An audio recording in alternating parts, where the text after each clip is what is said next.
Bí ag Léamh Leabhar B. Bhí Seán ina choladh ar maidin. Bhí sé sa seomra mór.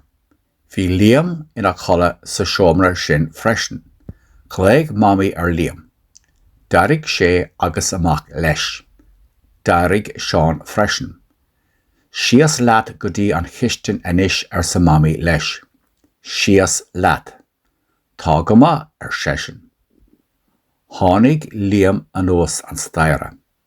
A bhamaí ar seisin. Tá ocras orm.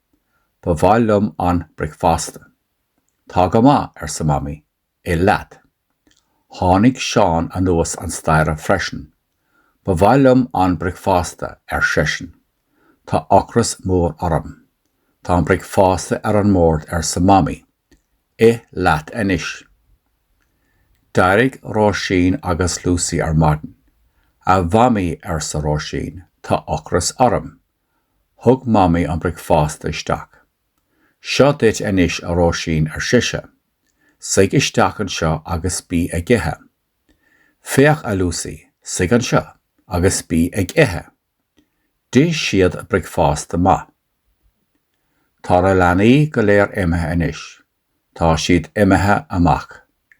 Níor daddy an bricfasta fós. Chléig mamaí ar. Tar anuas anois ar siise tá an bricfasta ar an mór. Ar araigh na leanaí fós ar seisin. D'arraigh ar sa mamaí, tá siad imethe amach. Is mar sin ar sa daddy. Chuig na leanaí ar scoil inniu. Bhí an múntóir ann. Sig an seo a Liam ar siise agus bí ag fálam. Sig ar an gcathaoir eile ar siise le Seán. Bí ag fálam anois maith an bócail.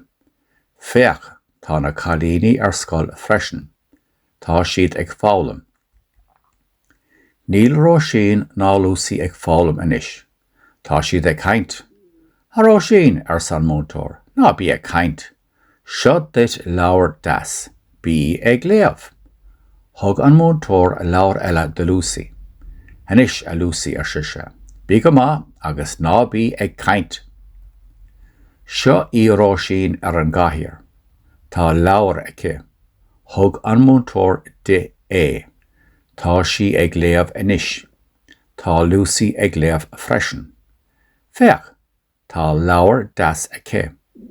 An múntóir a thug an leabhar do Lucy freisin. Nach maith í an múntóir.